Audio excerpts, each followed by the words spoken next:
Hello friends, welcome in a fresh video of Soul's Desire. We had completed our all types of coding and decoding question answer of English alphabet. Now it's time to something else. Now we will discuss about type 12. Here we won't discuss about English alphabet, but here the pattern of question is change. Watch this video completely and understand that how is this type of question. Our first question is यदि जल को भोजन कहा जाए, भोजन को वृक्ष कहा जाए, वृक्ष को आसमान कहा जाए, आसमान को कुआं कहा जाए और कुआं को तालाब कहा जाए तो फल कहाँ पर फलेंगे। ये क्वेश्चन है आप लोग का और क्वेश्चन बस यही है, फल कहाँ पर फलेंगे। यदि इसको ये कहा जाए उसको वो कहा जाए तो फल कहाँ पर लगते हैं। देखिए, जल को भोजन कहा जा रहा है, भोजन को वृक्ष, वृक्ष को आसमान, आसमान को कुआं और कुआं को तालाब, और बोला गया है हम लोग को फल कहाँ पर फलेंगे। तो बच्चा जानता है कि फल कहाँ पर फलता है, पेड़ में फलता है, परंतु यहाँ पर जो आंसर होगा वो पेड़ नहीं होगा। देखिए, वृक्ष को आसमान कहा जा रहा है तो हम लोग का आंसर जो हो जाएगा वो आसमान हो जाएगा, आसमान। ये हो जाएगा हमारा क्वेश्चन। हमारा अगला क्वेश्चन है क्वेश्चन नंबर 2। यदि नारंगी को मक्खन कहा जाए, मक्खन को साबुन कहा जाए, साबुन को स्याही कहा जाए, स्याही को मधु कहा जाए और मधु को नारंगी कहा जाए तो कपड़ा धोने के लिए किस चीज़ का प्रयोग किया जाएगा। कपड़ा हम लोग किससे धोते हैं, सबको पता है साबुन से धोते हैं ना। देखिए, नारंगी को मक्खन कहा जा रहा है, मक्खन को साबुन, साबुन को स्याही, स्याही को मधु और मधु को नारंगी। तो हम लोग कपड़ा धोने के लिए किसका प्रयोग करेंगे। अगर बचपन से ही हम लोग को अगर साबुन को स्याही बता दिया जाता तो कपड़ा धोने के लिए हम लोग क्या बोलते, स्याही का प्रयोग करेंगे। तो क्वेश्चन में ठीक वैसे ही बोल रहा है, साबुन को क्या बोलेंगे हम लोग, स्याही बोलेंगे। तो कपड़ा धोने के लिए किसका प्रयोग किया जाता है, साबुन का, लेकिन साबुन को क्या बोल रहे हैं, स्याही बोल रहे हैं। तो जो आंसर है वो स्याही हो जाएगा। Question number 6। यदि धूल को हवा कहा जाए, हवा को सफ़ेद कहा जाए, सफ़ेद को पीला कहा जाए, पीला को जल कहा जाए और जल को लाल कहा जाए तो पक्षी कहाँ उड़ेंगी। पक्षी कहाँ उड़ते हैं, आसमान में ना उड़ते हैं कि घोंसला में उड़ते हैं कि घर में उड़ते हैं, पिंजरा में उड़ते हैं। पक्षी आसमान में उड़ते हैं। तो बस हम लोग को देखना है कि आसमान को क्या कहा गया है।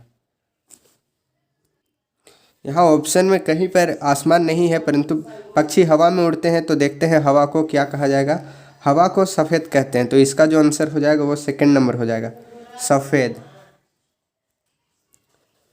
तो ये जो हो जाएगा सफ़ेद हमारा आंसर हो जाएगा। अगला क्वेश्चन देखिए।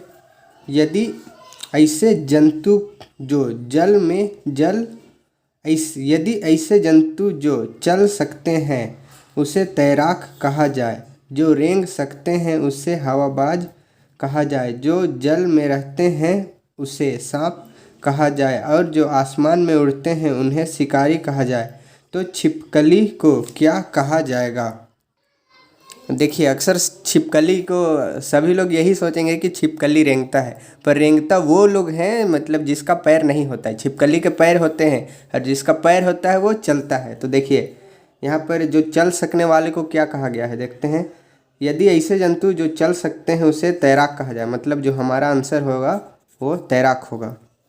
अगला देखिए 7वां नंबर। यदि हवा को पत्थर कहा जाए, पत्थर को जल कहा जाए, जल को पुल कहा जाए, पुल को वर्षा कहा जाए, वर्षा को गर्म कहा जाए और गर्म को ठंडा कहा जाए तो हम हाथ को किस चीज़ से धोएंगे। हाथ को किससे धोते हैं, पानी से धोते हैं, जल से धोते हैं। तो जल को क्या कहा गया है, आइए क्वेश्चन में देखते हैं।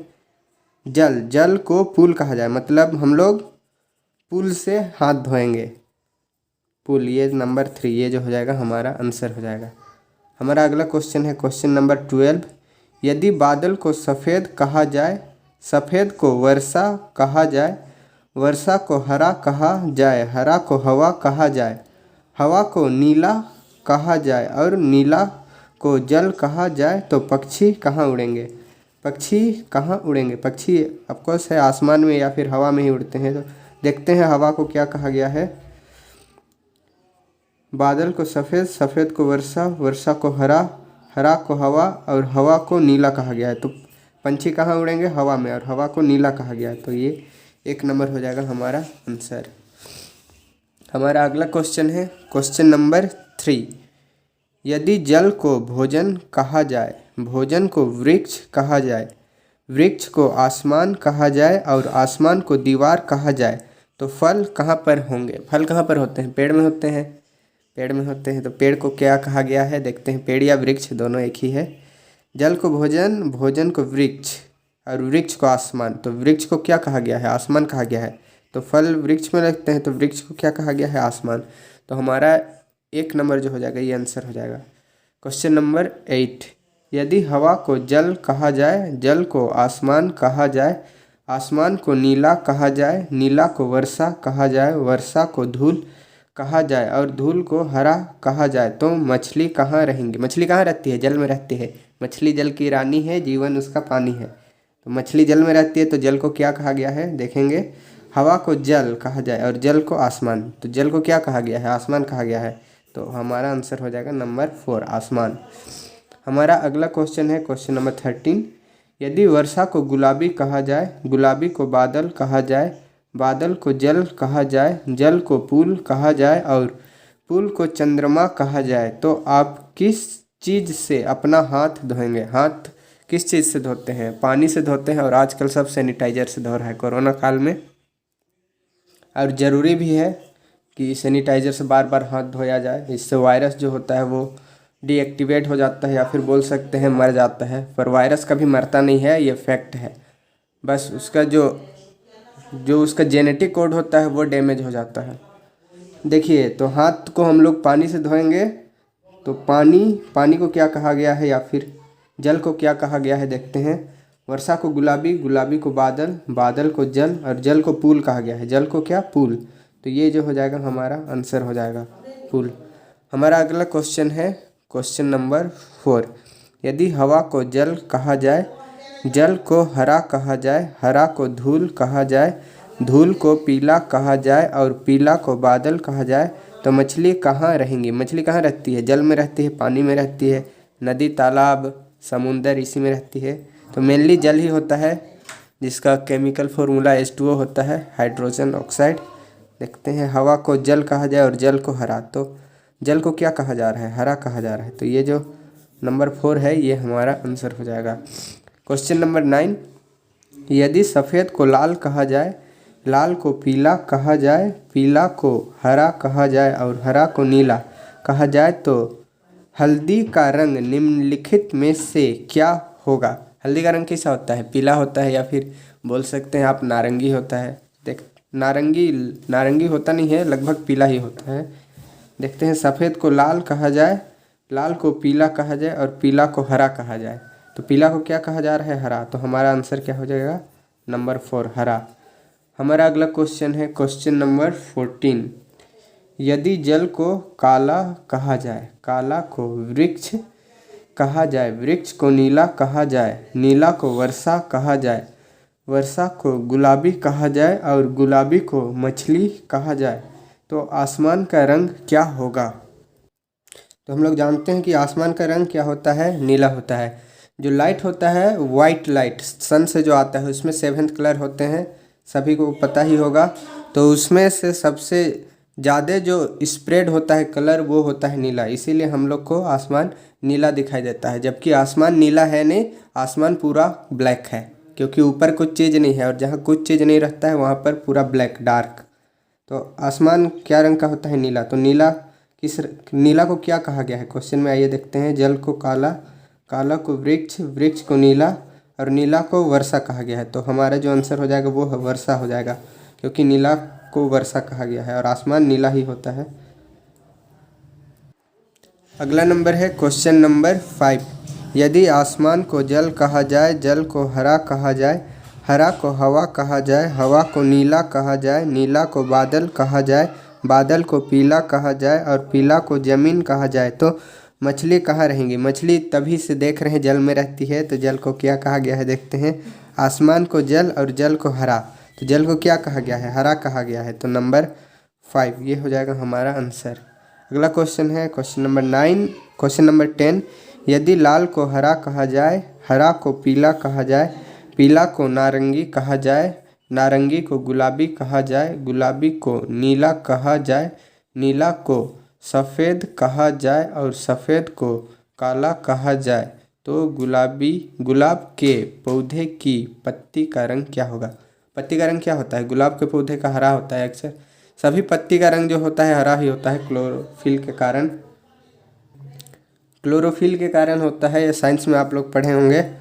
मेनली अब जब पत्ता बूढ़ा हो जाता है तो उसमें जो क्लोरोफिल की मात्रा होती है वह कम हो जाती है, तो धीरे धीरे या तो पीला होता है या फिर ऑरेंज जैसा होता है या फिर उसका कलर लाइट पेल येलो में हो जाता है।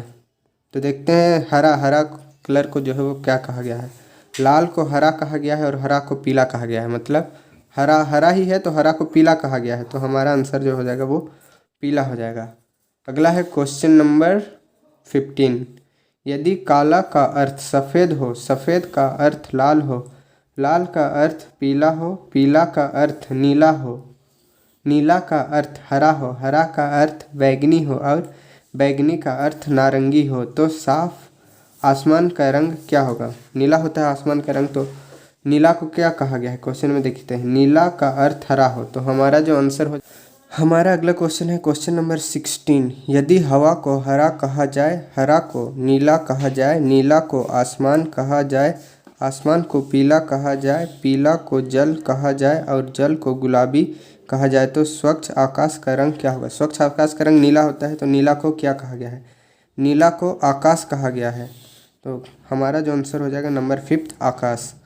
अगला क्वेश्चन है क्वेश्चन नंबर 20। यदि पक्षी को हवाई जहाज कहा जाए, हवाई जहाज को नाव कहा जाए, नाव को मछली कहा जाए, मछली को सांप कहा जाए, सांप को डंडा कहा जाए, डंडा को हाथ कहा जाए और हाथ को कलम कहा जाए तो मछुआरा नदी में किस चीज़ को पकड़ेगा? मछुआरा नदी में क्या पकड़ता है? मछली पकड़ता है। सांप तो पकड़ता नहीं है, आजकल तो कुछ भी पकड़ लेता है, ऑक्टोपस पकड़ लेगा, झींगा पकड़ लेगा, कभी कभी तो ऐसा होता है ब्लू व्हेल, शार्क, डॉल्फिन ये सब को भी पकड़ लेते हैं। आजकल के मछुआरे कुछ भी कर रहे हैं, मतलब तो मछुआरा जो है नदी में मछली पकड़ता है, तो मछली को क्या कहा गया है आइए देखते हैं। देखिए, मछली को सांप कहा जाए तो मछुआरा क्या पकड़ता है? सांप पकड़ता है।